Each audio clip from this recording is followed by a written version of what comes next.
Hey everybody, I'm Dan Fredenberg, and this is for 506 Me. I'm joined with my friend who is a serial passive investor and getting into the active side of commercial real estate, multifamily specifically. Trevor Thompson, you can call him K Trevor.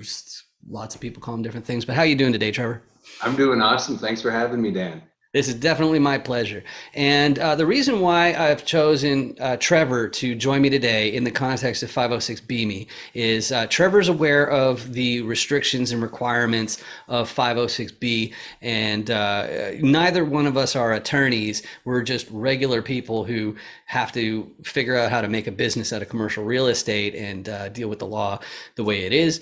But the first thing that I'd like to mention is the difference between a 506C and a 506B. And just so I'm not just talking for ages and ages, and again, you're not a lawyer or anything like that. Do you want to say how you sum the difference between a C and a B? Yeah, so definitely. So 506B is for both sophisticated and accredited investors. And a sophisticated investor is basically someone that you have an existing relationship with, which I know your program really helps document that. And then you need to understand that what they know about financial things. Who are they? What kind of education are they? What kind of disposable income do they have? And so it's really important that you understand those things before you ask them to invest in a securities offering, which is, private placement memorandum for buying an apartment. And then a C is only for accredited investors. And there's several ways you can get to be accredited. You can have a high income of 200,000 or 300,000 as a couple in the US, or a net worth of more than $1 million excluding your home. There are some other things more complicated that most people need to know how you get there. And that particular deal, only accredited people can be invested in. So I'm going to call it the grandma protection law. Like, it says you got to talk to people that have some level of sophistication before you can offer them this security offering. And you need to be sure, obviously, that it's well documented, which I know is the power of your program. That's absolutely beautiful. I love that description. And one of the biggest things that jumps out at me is some people hear that if you aren't a high earner and you don't have a high net worth, well, you're stuck with B raises. The other difference with a C is you're allowed to publicly advertise your offering. But again, you can't take people who don't satisfy the accredited investor financial or other types. Like there's some exams and licenses you can get to get that status as well. But that's one of the big issues really is if you don't have that access, then you have no choice but to do a B. Well, you can do a Reg A as well, which is where you're registering in the states with the state as well as federal. Whereas B's and C's are with the SEC that you register with, and B's have to be more or less kept secret. But when somebody like myself, I found out about those rules, and it made me go, well, wait a second, you're basically saying that wealthy people get access to deals that nobody else is legally allowed to get in. It's an insider club and all that sort of stuff. But I don't think that that's the right way to interpret it, because they're not really controlling the investors at all. They're controlling the syndicator. They're saying that, you really ought to be jumping through these hoops before you include people. So since you've, last I checked, you're at what, 17? Yeah, 17 deals, yes, sir. And actually, I just signed one last night. So actually, I'm at 18. There you go. Exactly. So this isn't your first rodeo by any stretch, but maybe just to give some context in that way, what are some things that you're aware of that can happen if you don't know somebody well enough and you get into one of these partnerships or syndications or something like that? Yeah, I mean, so obviously the risk is, right. Every investment, even though we know real estate's a safe place to put your money, there's lots of things. Everything has some level of risk. And therefore, as the sponsor of a deal, you need to make sure that your investors are sophisticated enough to understand the level of risk. I mean, that's really the caveat, right? So if something does go wrong and they call the SEC and you do not You can't document this relationship. You can't document that you sent some emails and had a couple of phone calls with them. It's very challenging for you to prove, well, no, I actually did. And then it is a he said, she said, which, you never know who wins those, right? Yeah, that's right. There's a whole lot of latitude. So what I've seen before, as far as from attorneys, as far as how you make sure that you're properly documented, all of the questions that I saw in there, they have to do like because it's supposed to establish your level of sophistication, right? So you have questions about what assets you already own. How long have you had them? And then there's the distinct financials, but there are a couple questions that I think most people would really struggle to answer, and if you just have a written version of the questionnaire, I'm not convinced that it's going to tell the story quite like an in-person meeting or even an interview, perhaps. Yeah, yeah, definitely. And it's, any thing is open to, interpretation, right? Somebody may say, well, I put money in my 401k at work, therefore I'm a sophisticated investor. Well, that's the furthest thing from it, right? Because you don't, I don't even understand it, what happened when I put my money there. So it's somebody who has a little bit more ideas. They have made some investments, or they own some stocks, or they have something other than just something that happens to them, like your 401k plan at work, let's say. Yep, exactly. So one of the things that comes to mind would be how there are different goals from investments for different people. So want to be cash on cash, want to be increasing your amount of capital in the form of equity in these different properties. But really, they are the real issue, as far as I'm concerned, is liquidity. And so if you ask a lot of people, it's like, okay, well, what time frame do you expect to need your money back? Yeah. Something like that. That's got to be one of the key things. Yeah, Uh, and it's definitely, they need to understand, right? Because all investments are very different, right? Some do provide the cash flow, and people need that to live on.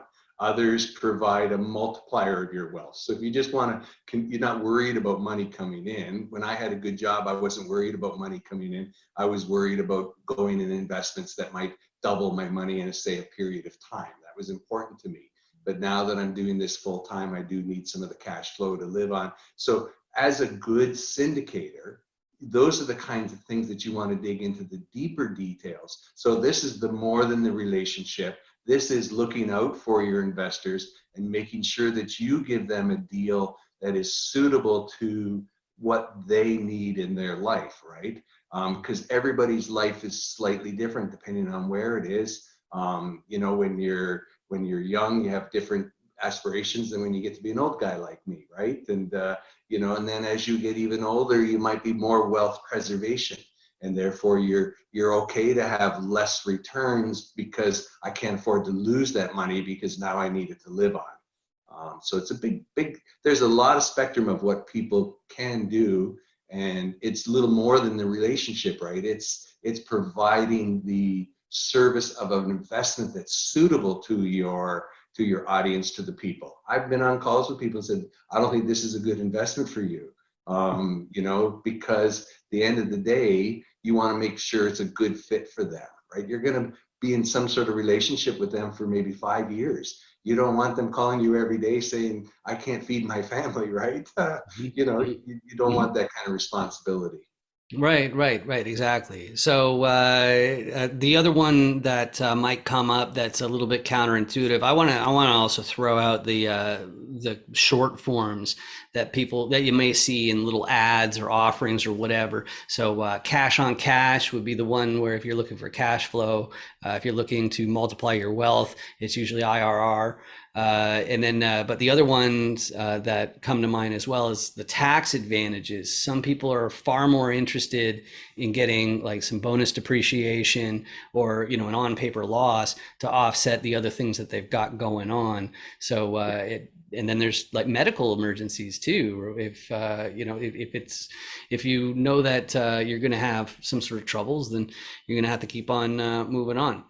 But what I want to do is I want to go through the idea of the chance encounters so people can take that cue for the social media, and then we can get to the actual platform. So if you haven't seen one of my chance encounters, the way it works is I interview commercial real estate investors.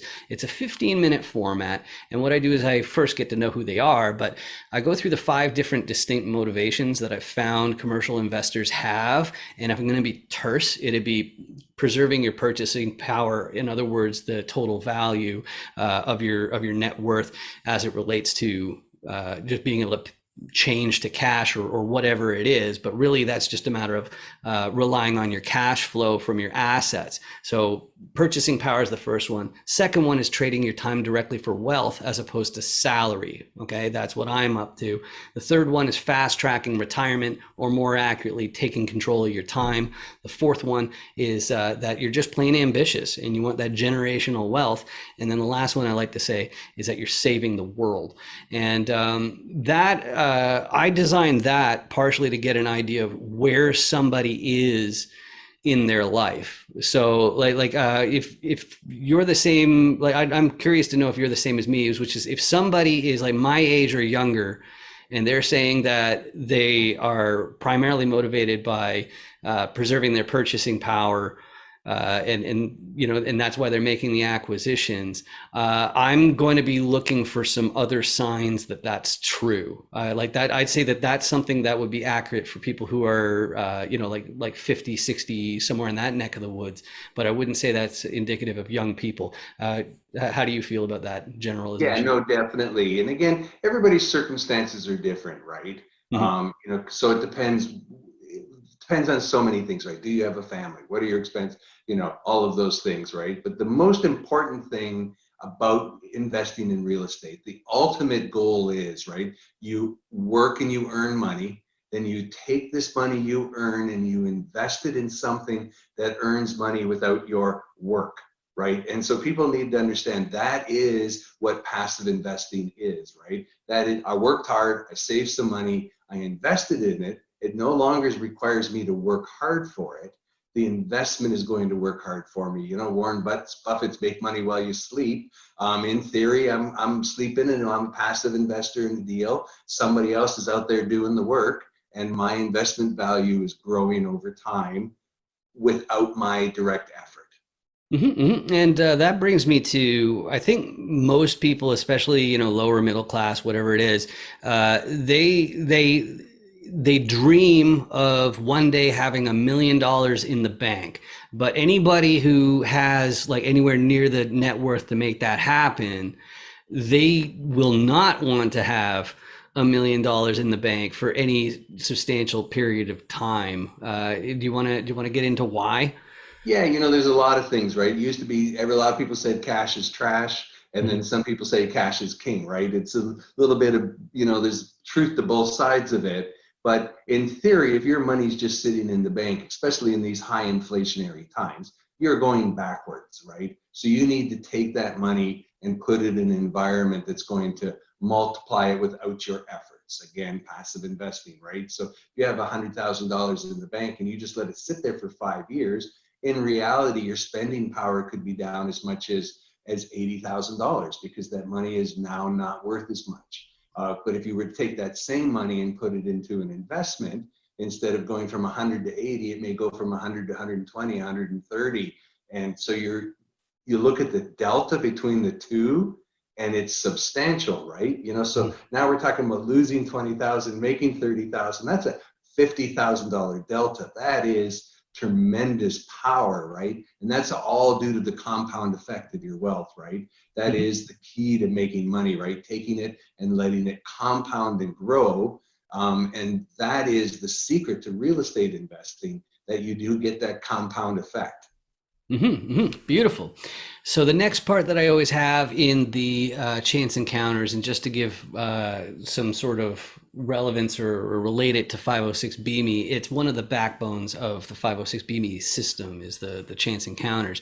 And the next part that I do is I go through the 6 different roles in a commercial deal. And you and I did our chance encounter before, so I'll go through it real fast just for your benefit. It's the repositioner who's acquisitions and figuring out what to do with the actual property. I know that there are other types of acquisitions people, but their legal status is kind of iffy. And I'm talking about like bird dogs or Yeah. wholesalers, things like that, because the way that you're supposed to do everything is to go through a broker. So the repositioner is the person who understands the whole picture and is making the real plan. The operations are doing the day to day, including making sure that the vacancy rate stays low. That's the thing that a lot of people don't think of. You need the boots on the ground. You're likely going to be doing a value add renovation to make the place nicer. You're going to have people who only deal with paper and money, the financiers, the banks, the fund managers. And then, of course, if you are not the sponsor yourself, then you're going to need somebody in the fold who already owns a similar asset. But those are all the different pieces in the core competencies. I end up telling those in the chance encounters every single time, just because that way I know the person I'm talking to has heard this before. And Yeah. so that way I can qualify their answer. Like if they say, oh, I'm definitely a repositioner because I love unclogging toilets. It's like, what? What's that?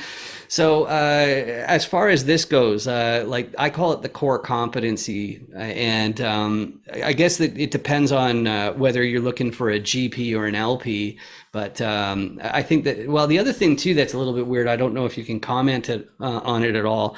I've been hearing that LPs are not allowed to be active in any way, or else they can actually get in a little bit of trouble. Like I think it's the syndicator can get in trouble. You've heard something like, I'm not positive they can get in trouble because I volunteered on a few deals that I have, but I've had no official role. yeah. But you have no, you could definitely help and do some things, but you have no responsibility, right? You have no obligation to the group where the general partner has all the obligations and all of those things that you mentioned on your cube, that is made up of a team. So there's rarely one sponsor, right? So there are multiple sponsors. So there are the people that find the deals. There are the finance guys. There are the experienced KP who can sign the loan documents. I'm on the asset management side of it, right? I love running businesses and making incremental improvements.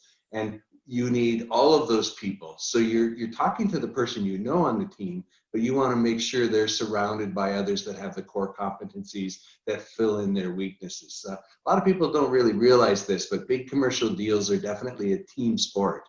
And while you want to know your contact really well, you want to make sure that they're on a good team too. And that the whole thing is done. It's very, very important. There's a lot of people that, are just raising money or doing whatever. They're not really part of the team. And so you need to peel the onion back and see who's the team behind this person that I'm talking to. And, are they a quality team? Because in turn, a quality team protects your investment. Great. And so then, as that also says about the skill gaps, you have to have all of these members of the team. And I think one of the benefits, occasionally I will find people who are fund managers and have them on the chance encounters, and they're a little bit tougher to put your finger on. But if they're like you, for example, you're doing more and more operations, you're getting more and more on the active side. If you were to do a raise and you were getting LPs or something like that, like me, I'd get a little bit of the heebie-jeebies if I knew they only dealt with paper. Unless I saw that it's like, okay, well, this person is clearly a smart cookie and probably, like understands all sorts of different business Yeah. models and whatnot. But is there anything else that comes to your mind about like why you'd want to know limited partners fortes? I wouldn't think you'd worry anything about limited partners. You're really worried about the GP team. And if you are going through like a fund manager, their responsibility to you is they vetted the team, right? But you should do your own vetting, right? You want to make sure you're checking everything that you can check, because again, at the end of the day, you're preserving your wealth, right? You're preserving and growing your wealth. So it's a huge responsibility. If you remove it so many times, then you just don't know as well what you're investing in, right? So you want to make sure. And a lot of these deals, you get invited to a webinar, and the leaders of the group are making the presentations. They are the base things, and it's not unreasonable to ask for a call with them, a little bit more explanation. So I've been on deals where, I've arranged a meeting with the lead sponsor with 2 or 3 of my investors so they could have a one-on-one, question action with the guy who's really, or girl who's really kind of the lead sponsor. They're an important piece, right? And they've assembled the team around them to help them go and execute the plan. Beautiful. So basically, I've established that like these are the things that you should know, even if you're not legally obligated to know, right? Is that fair? Yeah, I mean, at the end of the day, your wealth is your responsibility to protect, right? Mm-hmm. This concept of just I'm just going to put it somewhere and somebody else deal with it is not the best advice for growing your wealth, right? Mm-hmm. And there are lots of vehicles that do that, and they don't have the advantages, let's say, that real estate investing does. And yes, can you make money in the stock market? Of course. Could you make money buying crypto? Of course. But also, volatile markets, right? Things with little control. And what I like about real estate is you're buying a real hard asset. At the Mm-hmm. end of the day, everybody needs to go home and sleep in a bed. And if you're providing these rooms with these beds, that is something that somebody will always need.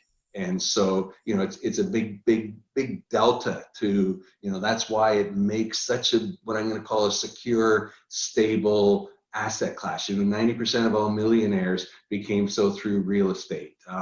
There is some sort of proof to this when that kind of large number. Now, did they make their money doing other businesses? Absolutely. But what they did was they switched that money and moved it into something that they didn't have to be active in, and made money while they sleep, right? Everybody wants to make money while you sleep. That's the beautiful thing.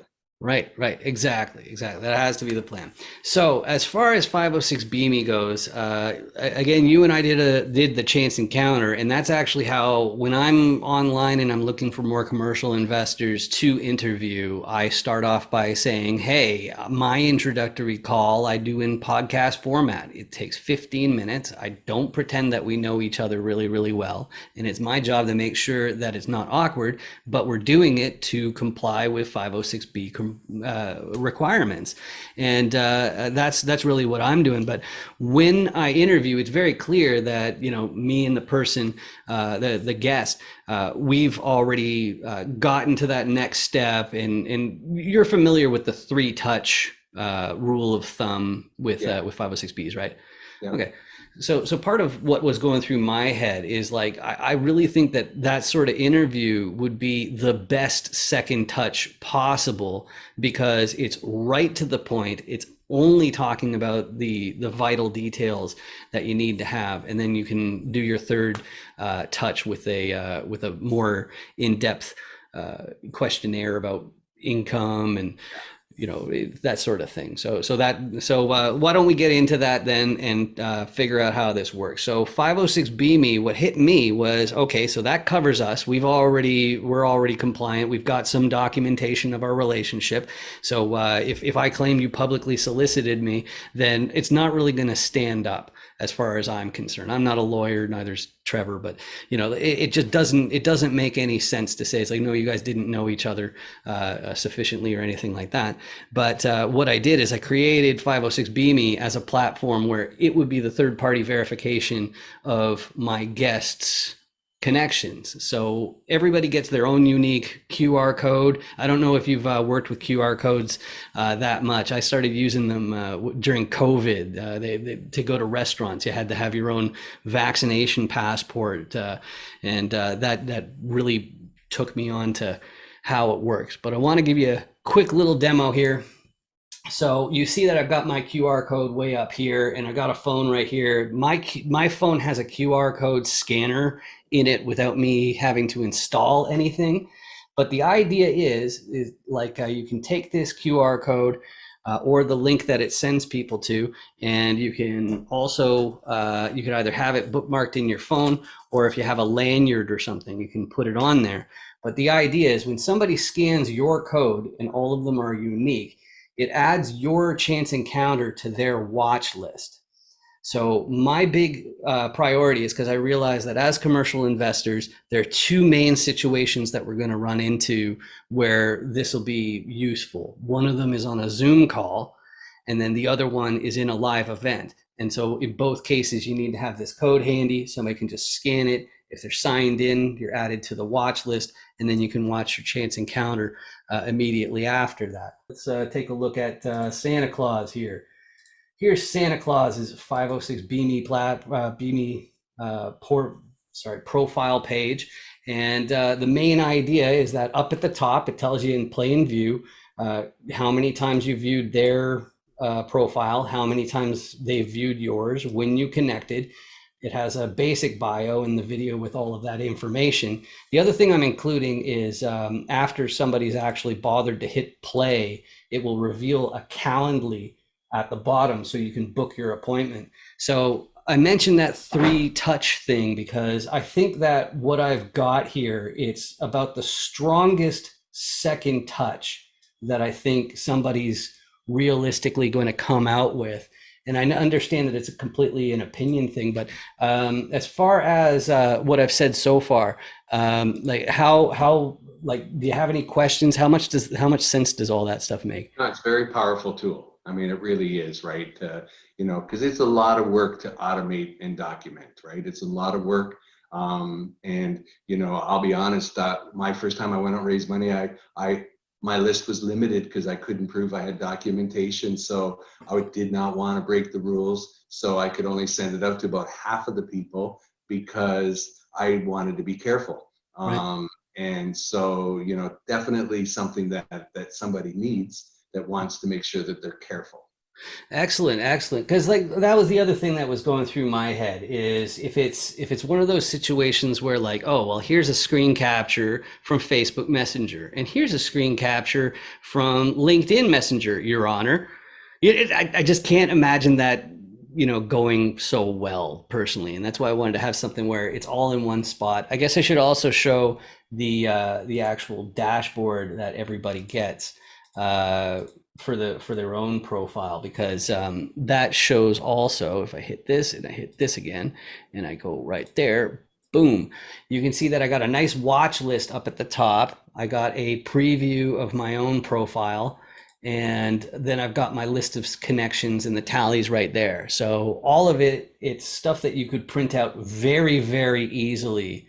You're not going to have much of any technical hurdles to go through there. So that all makes sense. Yeah, definitely.